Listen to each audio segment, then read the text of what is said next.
يا صباح الفل والورد وأهلا بيكم وأهلا بيكم يا أجمل متابعين. النهاردة فيديو جديد وهنتكلم عن منظمات مطابخ وديكور في نفس الوقت. فلو مطبخك مليان حاجات ومش عارفة ليه دايما حاسة إنه ضيق أو مش مرتب رغم إنك كل يوم بتروقيه، فالفيديو ده معمول ليكي. والنهاردة مش هنتكلم بس عن منظمات مطبخ وخلاص، لا ده احنا هنتكلم عن ازاي نخلي المطبخ شكله شيك ومرتب ومريح للنفس وكأنه متصمم على ايد مهندس ديكور. والأجمل ان معظم الأفكار مش محتاجة ميزانية كبيرة. فيلا بينا نبدأ من أهم سر.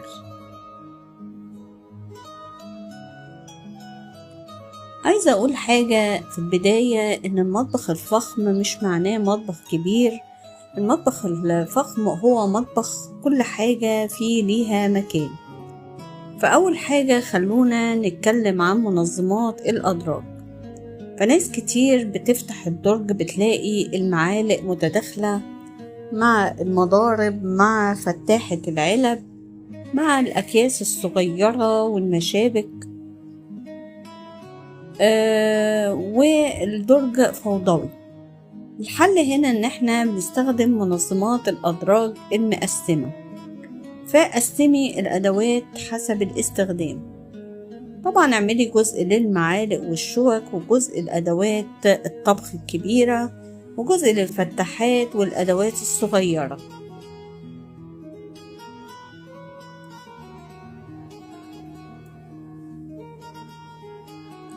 وفي تفصيلة صغيرة بتفرق جدا، فلو لون المنظم قريب من لون مطبخك، الأبيض مع الأبيض أو الخشبي مع البيج، فجأة هتحسي إن الدرج نفسه بقى جزء من الديكور.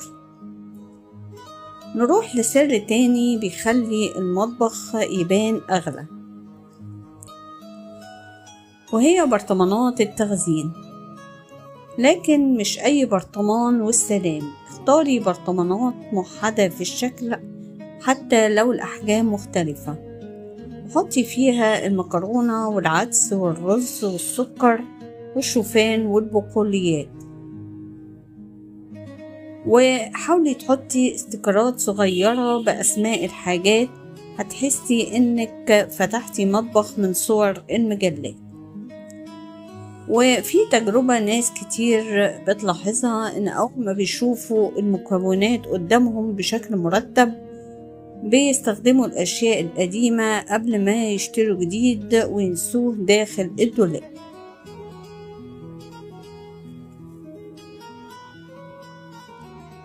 تعالوا بقى نشوف الرخامة. فأكبر خطأ بيخلي المطبخ يبدو مزدحم إن الرخامة بتتحول لمخزن، فكل الأجهزة فوق الخلاط والكبة والعصارة والتوستر والبرطمانات والمناديل، فتلاقي مساحة العمل نفسها اختفت.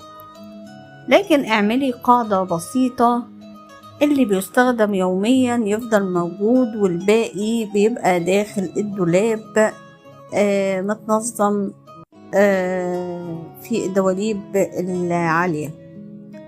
ممكن تحطي على الرخامة بس صينية شيك عليها زيت وملح وفلفل ونبات صغير ومبخرة أو موزع روائح وبرطمانات وبأغطية خشبية.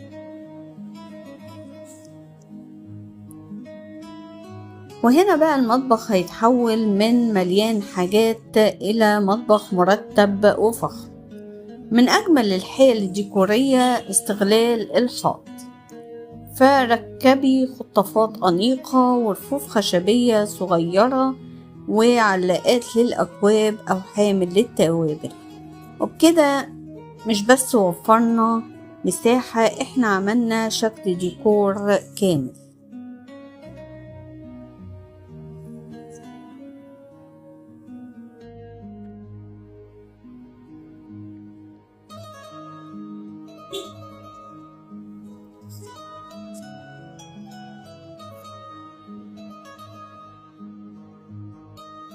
تعالوا بقى ندخل على جزء ناس كتير بتنساه، وهو تحت الحوض.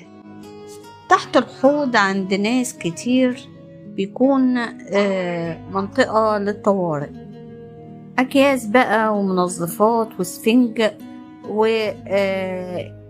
وأزايز فاضية وحاجات مش عارفين نحطها فين. لكن المكان ده بيبقى كنز حقيقي لو اتنظم صح.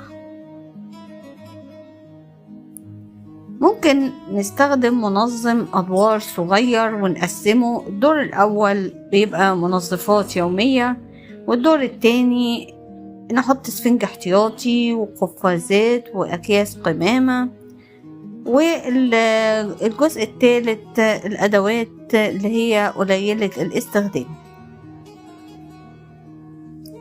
وصدقوني أول ما المكان ده بيترتب هتحسوا إن الفوضى اللي في المطبخ اختفت. طيب بقى نروح لركن مهم جدا، وهي الأدراج العميقة.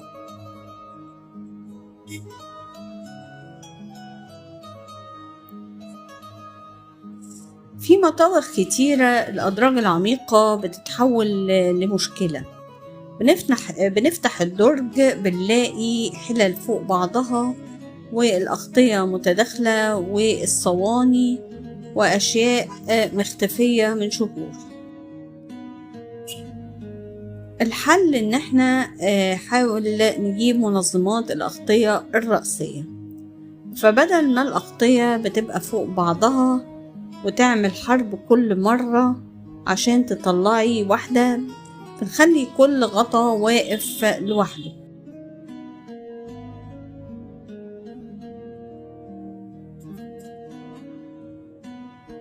فهتحسي بالفرق كبير جدا. خلينا بقى ندخل على جزء ديكوري مهم جدا، وهو الإضاءة. فناس كتير تستهتر بالإضاءة وتنساها وتقولك دي مش حاجة مهمة. لكن تخيلوا مطبخ عادي جدا وإضاءة دافية تحت الدواليب، فجأة المكان بيبقى شكله أغلى بمرتين. ومش لازم تكاليف كبيرة، ممكن تحطي شرائط إضاءة بسيطة جدا بتدي إحساس فخم جدا، خصوصا بالليل. كمان خلينا نتكلم عن نباتات. فحتى لو مطبخك صغير جدا، حطي نبتة صغيرة من النعناع بقى، من الريحان، ده هيديكي ريحة وممكن تستخدميه كمان في الأكل. أو حطي نبات صناعي أنيق. فوجود اللون الأخضر بيغير الإحساس بالمكان بالكامل. ودلوقتي بقى نروح لجزء التوابل. فالتوابل أكتر شيء بيعمل فوضى بسرعة.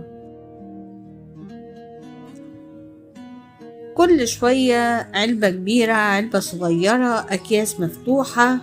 فالحل إن تبقى البرطمانات متشابهة مع أسماء واضحة، ورتبيها بقى حسب الاستخدام.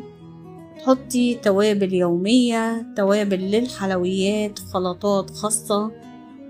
وهنا بقى هقولك نصيحة من تجربة: اعملي رف خاص للحاجات اللي انتي بتستخدميها يوميا.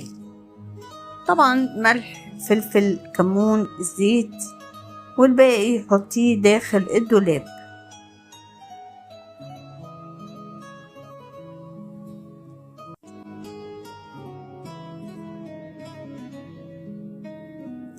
ودلوقتي بقى هنتكلم عن الأكواب.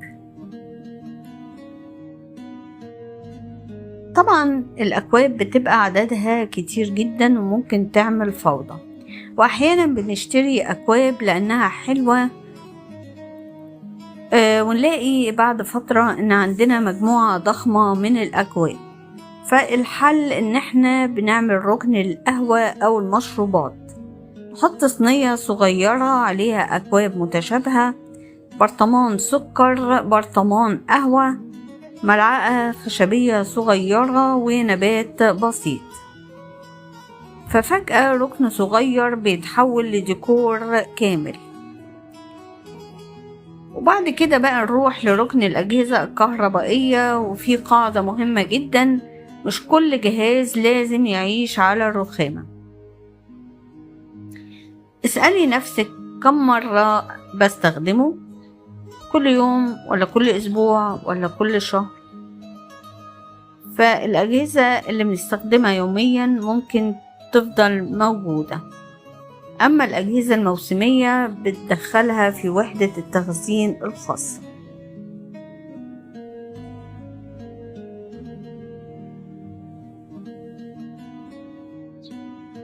دلوقتي خلينا نتكلم عن فكرة صغيرة جدا لكن مفعولها قوي: صواني التجميع. فبدل ما كل شيء بيبقى متفرق، حطي الأشياء داخل الصينية، زي مثلا صينية للشاي، صينية للقهوة، وصينية للزيوت. فالمكان فجأة بتلاقيه مرتب جدا حتى لو عليه نفس العدد من الأشياء. وخلينا نروح لجزء مهم جدا لأصحاب المطابخ الصغيرة. فلو مطبخك صغير، استغلي باب الدولاب من الداخل، ركبي بقى علاقات سدال صغيرة، حامل غطاء، حامل أكياس. فكل سنتيمتر في المطابخ الصغيرة بيبقى مهم.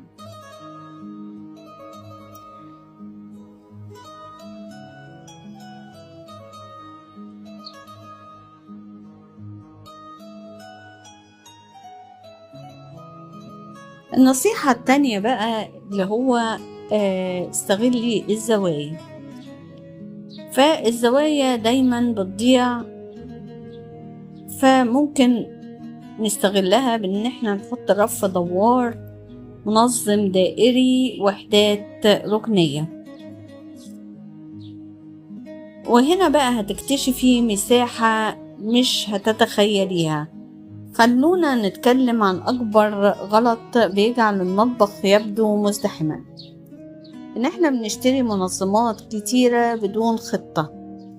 أحيانا بنشتري سلال، صناديق، علب، ثم بنكتشف إن المنظمات نفسها عملت زحمة.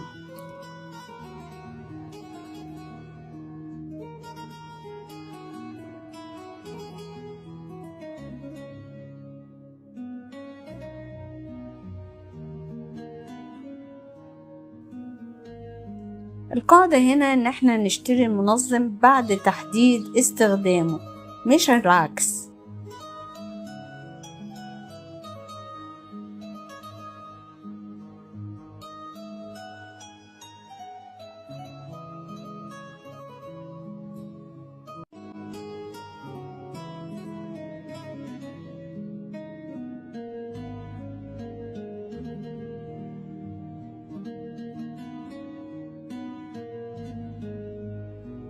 تعالوا بقى ندخل على نقطة ناس كتير بتعملها من غير ما تاخد بالها، وهي إننا بنرتب المطبخ حسب الشكل مش حسب الاستخدام. يعني مثلا نروح نحط الأطباق في دولاب بعيد عن الحوض، والمعالق في درج بعيد عن مكان الأكل، وكل مرة نلف حوالين نفسنا. لكن المطابخ المريحة ليها قاعدة اسمها كل شيء قريب من مكان استخدامه. فمثلا الأطباق تبقى قريبة من مكان التقديم، المعالق والشوك بتبقى جنب الأطباق، التوابل جنب البوتاجاز، أدوات التنظيف جنب الحوض. لما بتعملي كده هتلاقي نفسك بتتحركي أقل، والمطبخ بقى أريح. طب تعالوا على فكرة صغيرة جدا لكن بتعمل فرق ضخم: فكرة السلال. فالسلال مش للتخزين بس، السلال بتبقى ديكور برضه. ممكن نستخدم سلة للبصل والثوم، وسلة للفاكهة، وسلة للمناديل، وسلة للخبز. ولو اخترتي خامات متشابهة يبقى خوص وخشب أو أبيض بسيط، فهتحسي إن كل المطبخ بقى متناسق.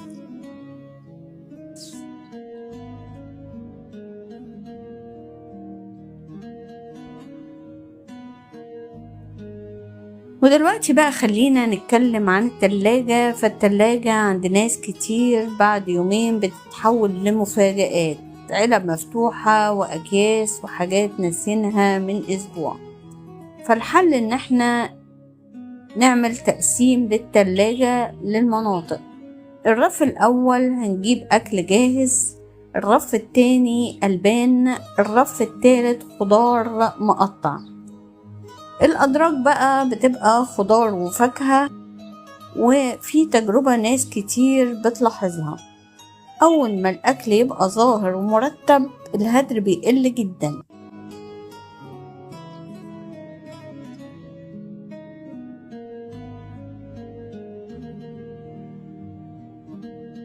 نيجي بقى نروح للفريزر. فأكبر مشكلة في الفريزر الأكياس اللي فوق بعضها، والنتيجة نسيان الأشياء الموجودة. فالحل استخدمي علب أو أكياس موحدة واكتبي التاريخ. صدقوني هتتفاجئوا قد ايه هتوفروا وقت ومجهود. طيب تعالوا بقى على ركن القهوة.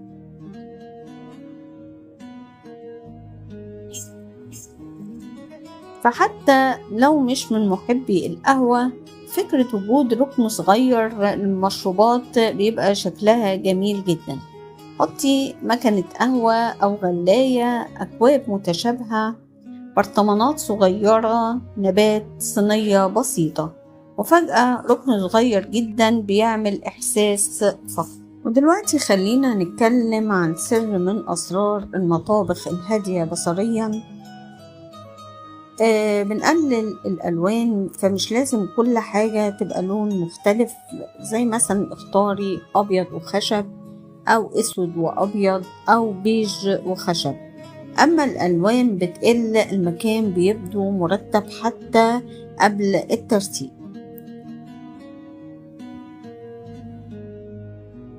وباب التلاجة ناس كتير بتملاه، تحط عليه مغناطيس وورق وفواتير وملاحظات، ومع الوقت يبدأ شكل المطبخ يبقى مزدحم.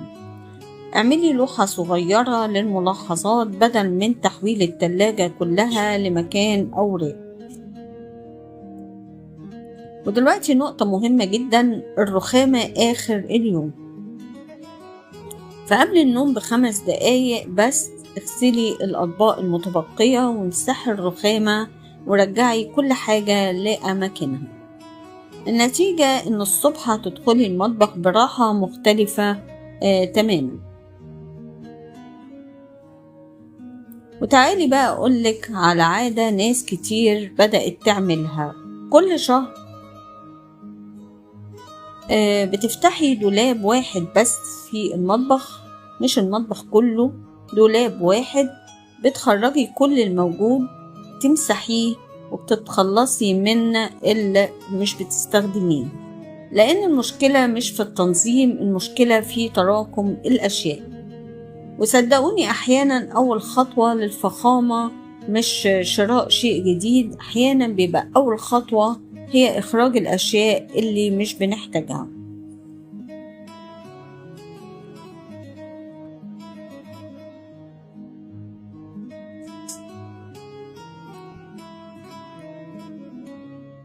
وتعالوا بقى نتكلم عن تفصيلة صغيرة جدا لكنها بتعمل فرق كبير جدا في شكل المطبخ، وهي المقابض والإكسسوارات.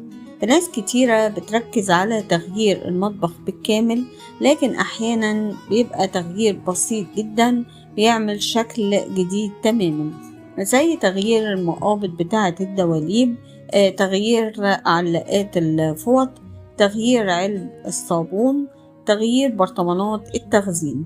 فجأة بتحسي إن المطبخ اتجدد.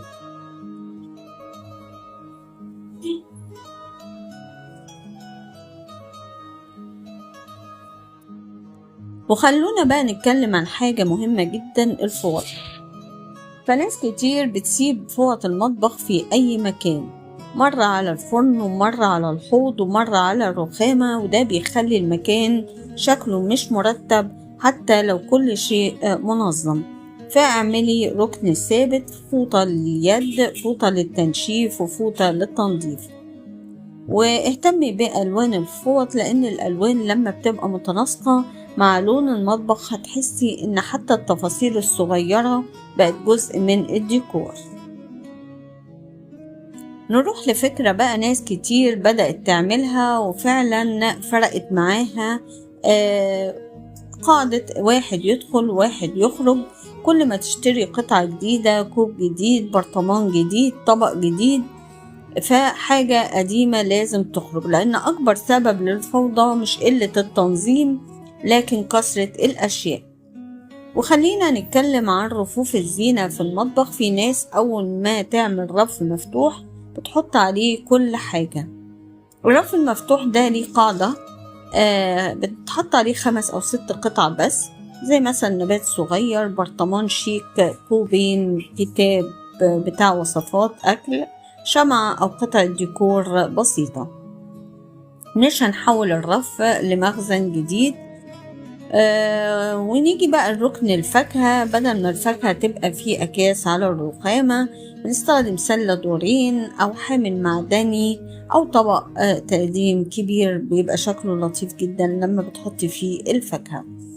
ده طبعا بيخلي شكل المطبخ مرتب جدا. ونصيحة صغيرة، حطي الفاكهة الملونة في مكان ظاهر، اللون نفسه ده بيدي ديكور وحيوية للمكان. ودلوقتي بقى هكلمك عن أكتر مكان مظلوم في المطبخ، المساحة فوق التلاجة. ناس كتير بتترك المساحة دي فاضية. ممكن نستغلها في إن احنا نحط سلال للتخزين، أدوات قليلة الاستخدام، أجهزة موسمية، لكن ما تكدسيش الحاجات فوق بعضها. وممكن تعملوا فكرة حلوة قوي، ركن المخبوزات. لو بتحبي الخبز والحلويات، اعملي مكان صغير فيه أدوات القياس، مضرب القوالب، دقيق وسكر داخل البرطمانات. فبدل كل مرة بتدوري على الأشياء يبقى كل شيء جاهز.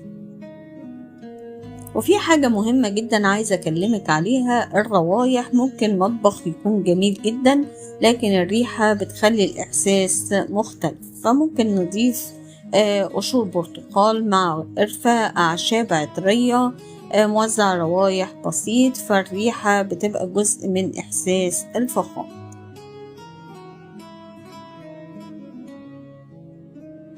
وفي النهاية أحب أقول لكم إن التنظيم مش يوم واحد في الشهر، التنظيم عادة صغيرة كل يوم، دقيقة هنا دقيقتين هناك، وبعد فترة هتلاقي نفسك دخلتي مطبخك وحسيتي براحة غريبة جدا.